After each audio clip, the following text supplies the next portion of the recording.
Hi guys, Rap Critic here. And since Eminem just dropped a new surprise album and the lead single, and since I was born in February, my gift to myself is my own laziness by reviewing the music of an artist I'm already familiar with. So this month is gonna be the month of Eminem. During Black History Month. Look, it was a surprise album and I just happened to have two Eminem Patreon requests I wanted to get to, okay? Besides, I'm tired of taking a whole bunch of time to read Martin Luther King quotes that people who don't really give a shit about his deeper goals of equality are gonna take out of context for their own selfish means so that nothing in this country fundamentally changes. This month, I'm just gonna exist as a black person and enjoy my life. That's basically what MLK wanted, right? So I'm just gonna kick back, relax, and enjoy the new lead single from this Eminem album, which, like all of his lead singles, is sure to be a fun, silly takedown of a bunch of celebrities or something like that, right? So, to start the video, I'm gonna go get some popcorn and get situated and just turn my brain off and have a good time. Alright, let's get started. I don't wanna be alone in the darkness anymore. Here I am alone again, can't get out of this hole I'm in. Okay. So, I guess it's gonna be another song about the emotional turmoil Eminem's personally going through as a famous person, eh? But okay, he can still make it work. Besides, I'm at least digging the way he's flipping that Simon and Garfunkel song Sounds of Silence, which was originally a cryptic song about loneliness and isolation in a world where people have lost the ability to truly communicate with each other. A song about how we're not paying attention to the struggles each one of us is facing. So the author's forced to speak to nothingness, his loneliness personified by a metaphorical darkness that's become more of a listening ear than the actual people in his life. So I appreciate the somber way the sample's being used, deepening the texture of Eminem's words by punctuating the lyrics every couple of bars. I'm so much like my father, you would think that I knew him.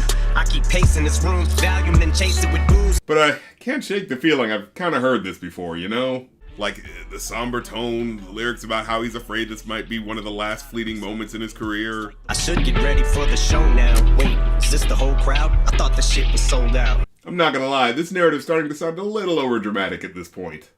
Like, come on, man, how many times can you make the same song about... If I pop any caps, it better be off of vodka. Round after round after round, I'm getting loaded. That's a lot of shots, huh? You ever get the feeling something's gonna undermine your flippant disregard of the situation you're in? Leaning out the window, going Kaiser Sosa. He's talking about a mass shooter, specifically the one in Vegas. Feels like I'm loathing in Las Vegas. Haven't got the Vegas, why I'm so lost. And this is the part where everyone leaves because it gets political. Well, before you X out the tab, please consider supporting me on Patreon. They're already gone, aren't they? Well, for what it's worth, I think it's masterful how he's using his skills at writing double entendres to call your attention to the double meaning that alludes to both Eminem's life and the life of the Vegas shooter. Fall off the bed, hit the ground and crawl to the dresser. Alcohol on my breath as I reach for the scope. It was this lyric in particular when I was listening to it for the first time that made me think, oh, he's not just doing this gun wordplay to sound cool, is he? And I feel like he threads the needle of that dichotomy perfectly, illustrating the self-destructive lack of control within both of them, diverging right at the point of the word scope, being used here to illustrate the killer's descent into his awful machinations, while also illustrating Eminem's cover-up of his own vices, which in this case means masking the smell of his breath with mouthwash after depressive bouts of binge drinking. So the woe is me narrative we know him for at this stage of his career is being purposefully used to misdirect your expectations by commenting on the echoing duality of life experiences M and the Vegas shooter may have had through the double entendres, highlighting how the mental stress that comes from a fucked up life could just as easily lead to Eminem's life as it could have to the shooter's life.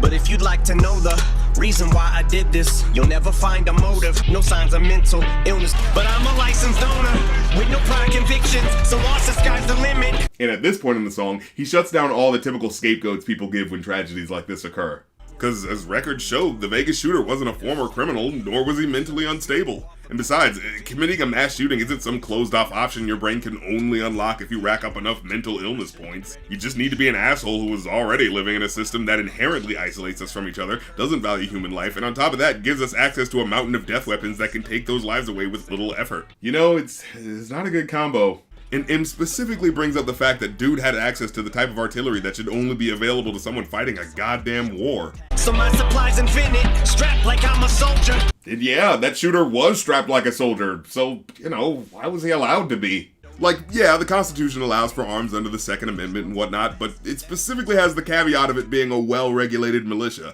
And from the montage of news clips about mass shootings that happens at the end, it's pretty clear things aren't very well regulated right now. So overall, I give this my break the scale 6 out of 5 rating. I really like that Eminem is using his platform to address a topic like this, with a song that massively illustrates a dark reality of our modern world. Humanizing the murderer in a way by profiling himself, another supremely fucked up person who maybe sees how he could have gone down the same path if his thoughts and destructive tendencies got the best of him. However, he doesn't excuse the awfulness of the shooter's actions, instead illustrating a grander narrative of how we've failed as a society if horrors of this scale are allowed to continue.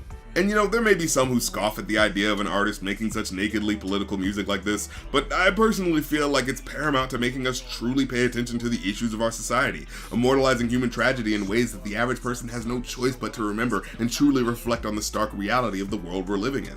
And hey, maybe it's an indication of Eminem maturing as an artist, especially from his early days of using insensitive references to mass murder tragedies for the sake of cheap shock value. But I'm contemplating yelling bombs away on the game like I'm outside of an Ariana Grande concert waiting.